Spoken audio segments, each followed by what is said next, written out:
Hi guys, this is Saurav and you're watching the second part of the spinal cord.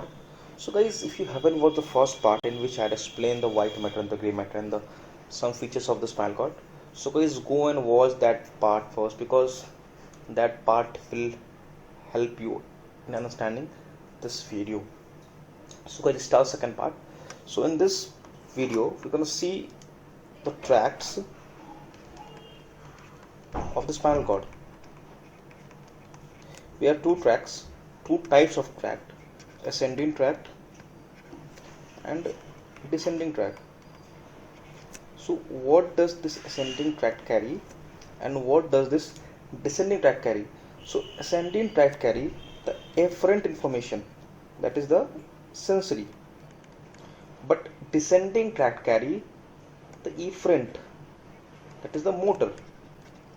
So first we will see the ascending tract, then we will go to the descending tract. So the ascending tract that we're gonna see here is the spinothalamic tract. Second is the spinocerebellar tract.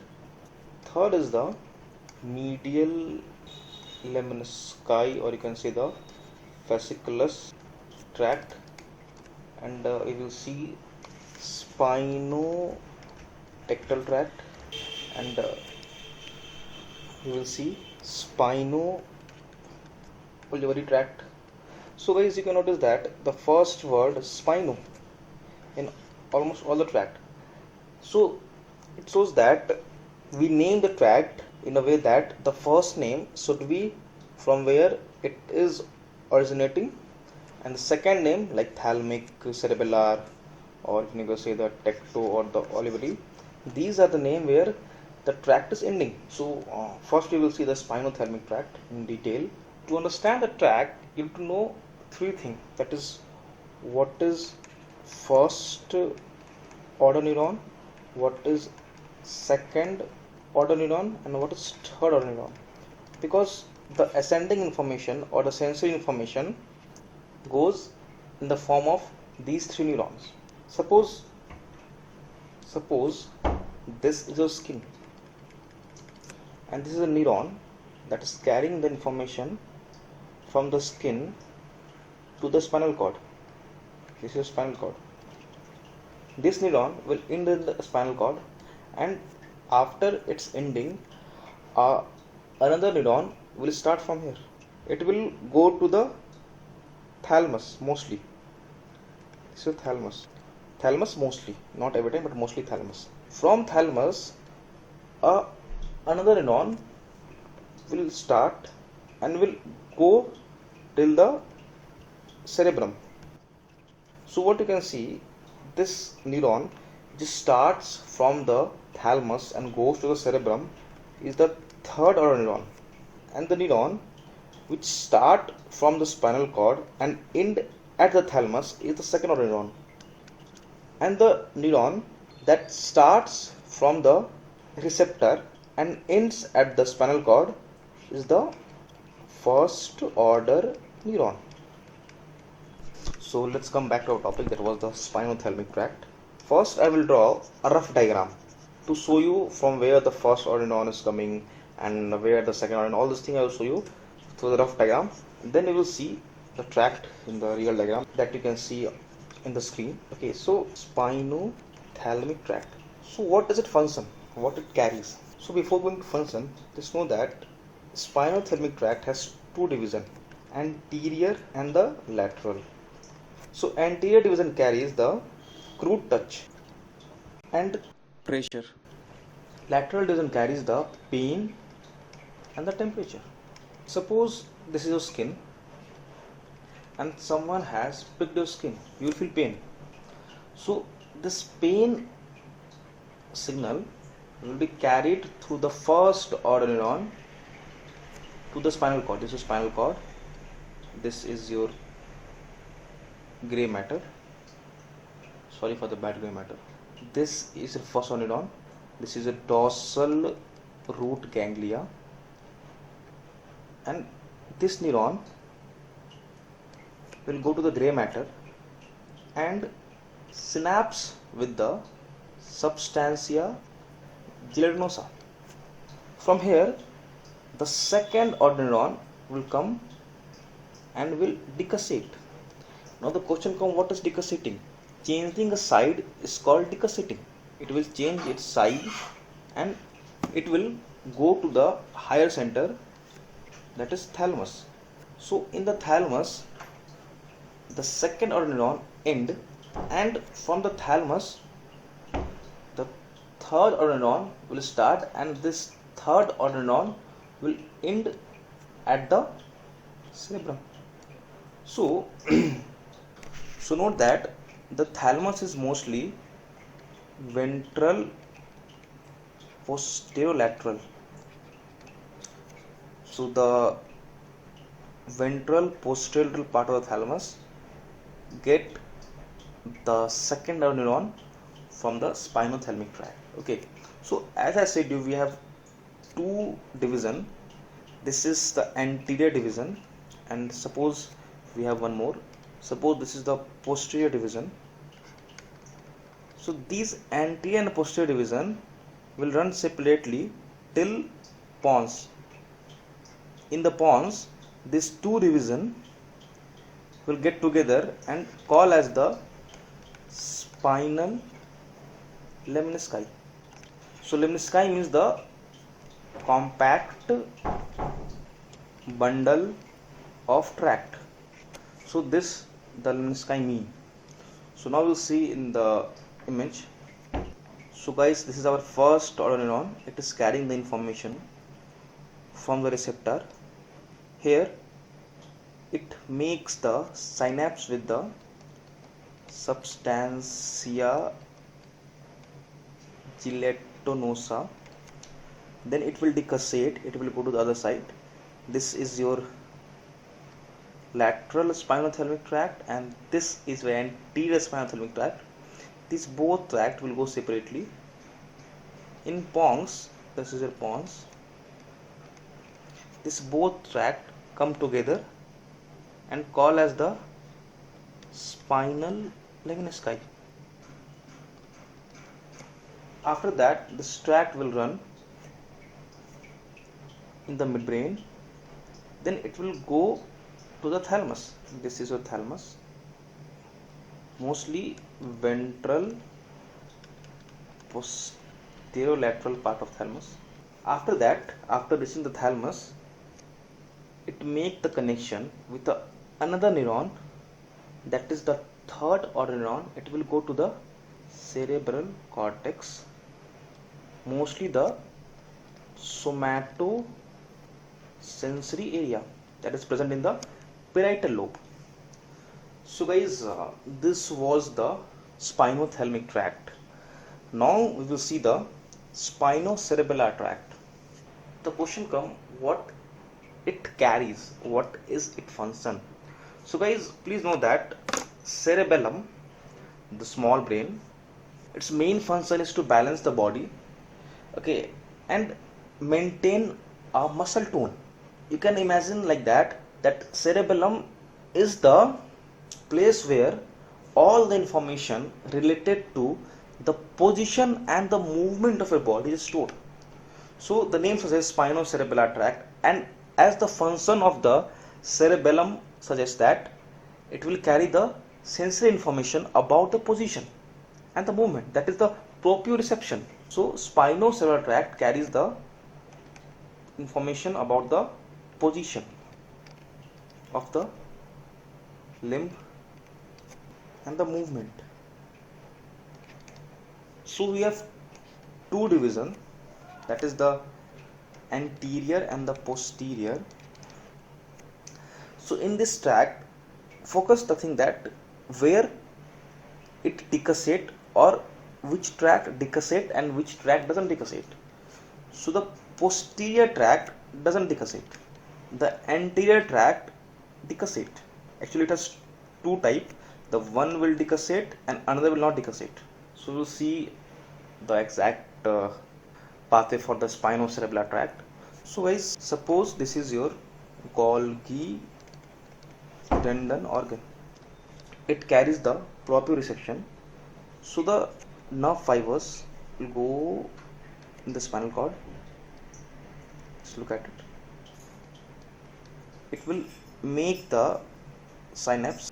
Suppose here you have the nucleus dorsalis.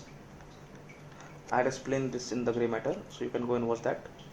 So it will go and make a connection there. After nucleus dorsalis, the second order neuron will go directly into the cerebellar cortex. It will not decussate. So if it is not decussating, it is going to the same side. It means that it is going to the ipsilateral side. But if it decussate, it will go to the other side. It means that it is going to the contralateral side. So this is your posterior spinocerebellar tract, which is not decussating. Then we have the anterior spinocerebellar tract. So for anterior spinocerebellar tract, some part will decussate and go to the contralateral side, and some part will not decussate, will directly come to the same side. So what is to note here, that as you can see, this posterior spinocerebellar tract, after going into medulla, it takes the route from the inferior cerebellar peduncle. That is important. Actually, we will see the cerebellar peduncle, we will read the cerebellum. So, but for the timing, just see the path. But the anterior cerebellar tract, which is not decussating, will go through the superior cerebellar peduncle. Okay, and the anterior cerebellar tract, which is decussating and which is going to the other side, that will also go through the same superior cerebellar peduncle. So guys, that's all for the spinocerebellar tract. Now we'll see the tract that is present in the posterior white column, that is the fasciculus gracilis and the fasciculus cuneatus. So this tract is also called as the posterior white column tract. For this tract, the function is it carries the touch which can be discriminated. It carries the vibration. We have many cells for the vibration, like Meissner corpuscles or the Pacinian corpuscle or the Merkel corpuscle. All these cells carry the vibration depending upon the intensity. Okay. So the third function is it carries the conscious proprioception. So what does the conscious proprioception mean, and what is the unconscious proprioception? So guys, just note one thing. Whenever you're knowing that what is the position of your limb, when you know that what is the position of your limb, that is called as the conscious proprioception. But when you don't know what is the exact position of the limb, that is called the unconscious proprioception. So guys, we will see the tract in detail. As always, I will draw a rough diagram first. Suppose this is skin. The impulse for the vibration is getting carried by the Meissner's corpuscles, and this is your dorsal root ganglia. It will go to the spinal cord, and guys, in the spinal cord, it will not make the synapse with the second order neuron.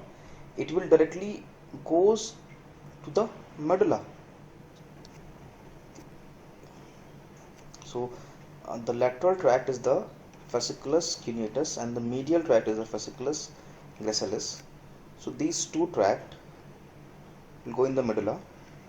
In medulla, you have two nuclei named as the nucleus cuneatus and the nucleus gracilis. So these two will go and make the synapse with the nucleus gracilis and the nucleus cuneatus. After that, the second order neuron will start from the nucleus gracilis and the nucleus cuneatus. This is the medulla. So after that, it will decussate. It will go to the other side. After decussating, in the medulla itself, it will become a tract and called as the medial lemnisci. Okay.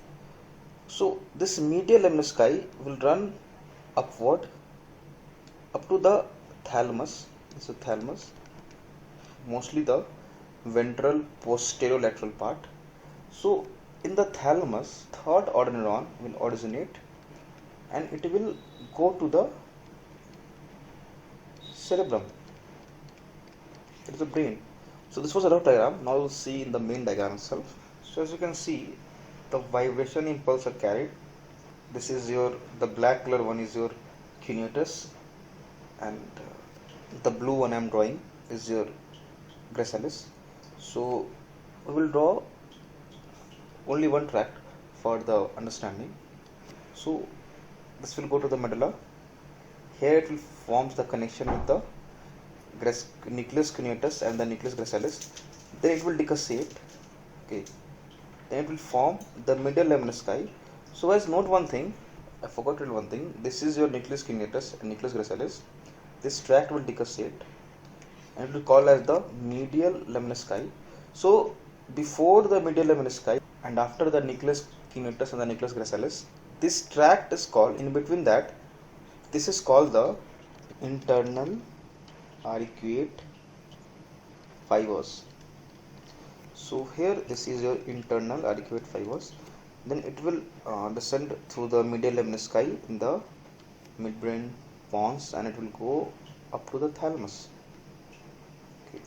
In thalamus, this second order neuron, which has been arrived from the nucleus cuneatus and the nucleus gracilis, will end, and from there the third order neuron will start and will go in the somatosensory cortex. So guys, this was the posterior white column tract, and for the ascending tract we have some minor tract. We will see them also.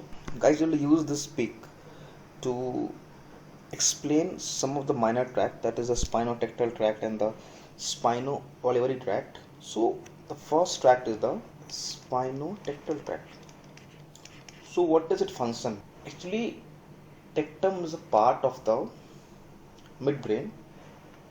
In that part we have the corpus callosum, that is the superior colliculus and the inferior colliculus, and superior colliculus is connected to the eye.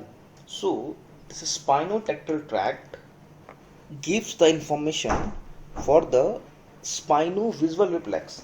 So suppose someone has slapped you on your right cheek, so automatically your eye will move to the right side. So this tract gives the information that you had to get slapped from the right side. So suppose this is a first order neuron. It will go and make a connection with the second order neuron in the spinal cord. From there, the second order neuron will goes up to the midbrain in the superior colliculus. In the pons, the anterior and the lateral spinothalamic tract plus the spinotectal tract comes together and form the spinal lemnisci. So please note this. Now the another tract that we have is the spino-olivary tract. Okay guys, this spino-olivary tract also carries the information for the proprioception, but it has somewhat different pathway. So we'll see that pathway.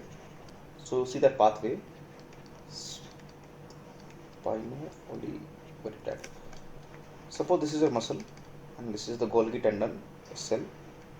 It will carry the impulse in the spinal cord. From the spinal cord, the second order neuron will get started. It will synapse there. Then it will go to the olivary nucleus. It will go to the olivary nucleus that is present in the medulla. After that, it will decussate again and it will go to the cerebellum. So this was the whole path. See, this spino-olivary tract decussate for two times. First here and second here. So guys, that's all for the ascending tract. So now we're gonna see the descending tract. So before starting the descending tract, I wanna explain you the basic infrastructure of the neurons. So suppose this is your cerebrum. A fiber is carrying the impulse, the motor command from the cerebrum. This fiber go to the spinal cord, and then it will make the connection with the another neuron, and this another neuron will make the connection with one more neuron, and this last neuron will go and innervate the muscle. So this first neuron, which is carrying the impulse from the brain, this neuron is called the upper motor neuron, and the neuron which is carrying the impulse to the muscle, that is called the lower motor neuron, and the neuron that connect this upper motor neuron and the lower motor neuron is called as the interneuron. So for some tract, this interneuron may be present, and for some tract, this interneuron may be absent. So wherever I mention that the tract is forming the connection with the interneuron, it means that interneuron is present there. Okay, and whenever I am saying that the upper motor neuron makes the connection with the lower motor neuron, it means that the interneuron is not present. So guys, now we're going to see the tract. Descending tracts are the tracts that comes from the brain impulses for the muscles. So we have many descending tract. The most important is the cortico-spinal tract. It carries the information from the cerebrum to the muscles through the spinal cord. So it carries the motor command about the voluntary movement. It carries the command for the skill movement, skilled voluntary movement. The second tract that we have is the rubrospinal tract. So this tract originates from the red nucleus of the midbrain, and it also provides the innervation to the muscle. So we will see the functions of rubrospinal tract along the vestibulospinal tract. So third tract we have is the vestibulospinal tract, and we have two more tract, mainly the olivo olivospinal tract, and the fifth one is the tectospinal tract. We will see these three tracts in detail. So olivospinal tract start from the olivary nucleus of the medulla, and tectospinal tract start from the superior colliculus of the midbrain. So we'll see these three tracts in detail, that is the corticospinal tract, rubrospinal tract, and the vestibulospinal tract. So guys, as I had said earlier, that the function of the corticospinal tract is to carry the motor information for the voluntary movement as well as the skill movement. So for corticospinal tract we have two division. The first one is the anterior and the second one is the lateral. So we have to know that anterior division doesn't decussate in medulla, but lateral division decussate in medulla. So we'll see this track in detail. So guys, this is your cerebrum, mainly the parietal lobe, that also mainly the motor area. After that, it comes through the corona radiata. We will see it when we will see the internal capsule. Now, just for the time being, see the tract. This is your corona radiata. After that, cross through the internal capsule. So if you think that these terms are new, then don't panic. We will see in the later part of the video when you see the respective topic. After that, this tract will come to the midbrain, mostly the crus cerebri part of midbrain, crus cerebri, CEREBRI. After that, it will come to the pons. In the pons, mostly in the basilar part of the pons, After that, it will come to the upper medulla, then it will come to the lower medulla, and in lower medulla, these fiber decussate, and this will come the spinal cord after decussating the medulla. In medulla, it decussate mostly the lower part of the medulla.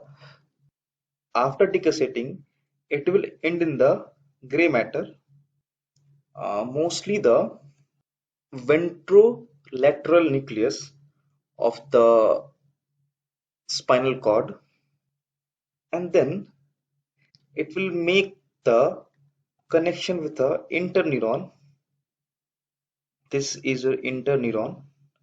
It is in the spinal cord itself. After that, it Right, makes the connection with the lower motor neuron, and that lower motor neuron will provide the innervation to the muscle. Now we're going to see the anterior corticospinal tract. So it has the same pathway till the lower medulla, same as the lateral corticospinal tract. But after lower medulla, this tract will not decussate at the lower medulla. After that, it will come straight down, and it will make a connection with the another interneuron. This interneuron will change its side. After changing the side, this interneuron makes the synapse with the another lower motor neuron, and it will go and innervate the muscle. So this is how the corticospinal tract run. So I want to explain you one more thing. Actually, I had explained this in the gray matter itself. So if you haven't watched the gray matter, so go and watch the gray matter. So guys, suppose this is your upper limb, this is your arm and shoulder, and this is your forearm, and this is your wrist. So in the gray matter, for the ventral side, mainly the ventrolateral side, we have three nucleus. The first one is called as the ventrolateral. The second one is called as the dorsolateral, and the third one is called as the post dorsolateral. Guys, ventral and the anterior same thing, and dorsal and the posterior same thing, just difference in terminology.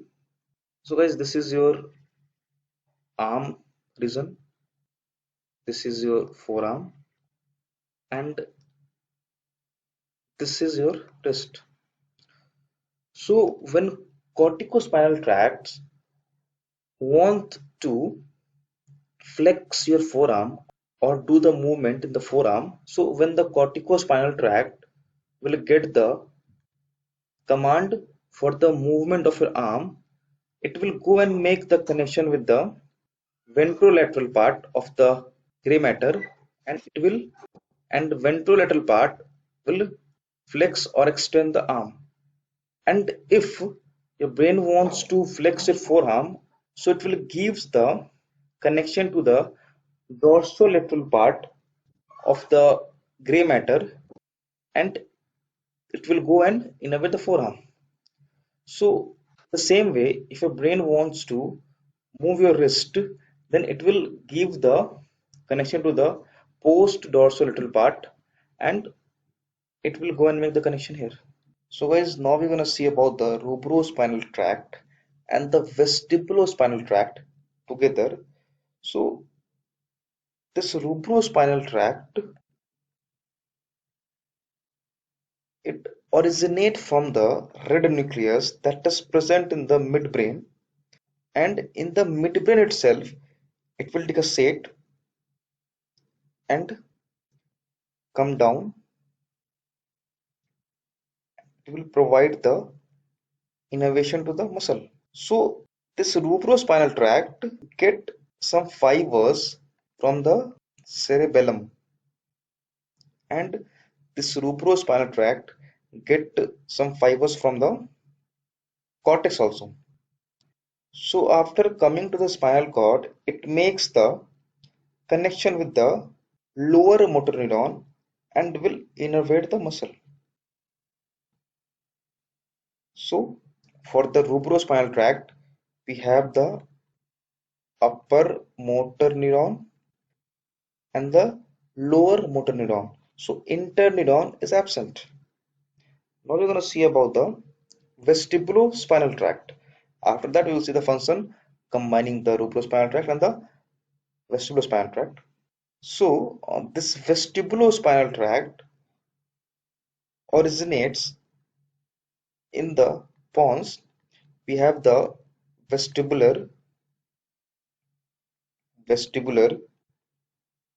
nuclei nuclei. So this vestibular nuclei get the information from the vestibular apparatus that is present in the ear. So it get the information through the vestibular nerve, and it get the information from the cerebellum also. So from these two sources it gets the information, and it will go down in the spinal cord, and it will make the connection with the lower motor neuron, and it will provide the muscle. So now it's come for the function for the rubrospinal tract and the vestibulospinal tract. Suppose this is a boy named Ram. This is a Ram. So this is his upper limb and this is a lower limb. So when Ram is standing, his lower limb is extended. After a while, this Ram start feeling fainting. He's about to faint. So what's gonna happen? His limbs will become flexed. So when you are fainting, it means that you are going in the force of gravity. So when your limb is flexed, it is favoring the gravity. So the flexor muscle of limb is called the gravity muscle. There are many muscle in the gravity muscle group. I'm simply giving an example to make it clear. But when this Ram is standing consciously, his limbs are extended. So it means that the muscle which is extending the limb acting as anti-gravity muscle. So now the concepts come into the picture. So now we know the rubrospinal tract provide the innervation for the gravity muscle, and vestibulo vestibulospinal tract provides the innervation to the anti-gravity muscle. So the coordination of these two muscles helps you in the maintaining of a proper posture. So this is a function for the rubrospinal tract and the vestibulospinal tract. So guys, that's it for the tracts. I hadn't explained the olivary spinal tract and the tectospinal tract because that tract is still unknown. Okay, the function is not clear yet. So that is not important also. So all the important aspect regarding to the tracts of the spinal cord I had covered. So guys, if you had liked this video, do subscribe my channel, share this video to your friends, and don't forget to press the bell icon after subscribing, because pressing bell icon will give you the notification of my next video.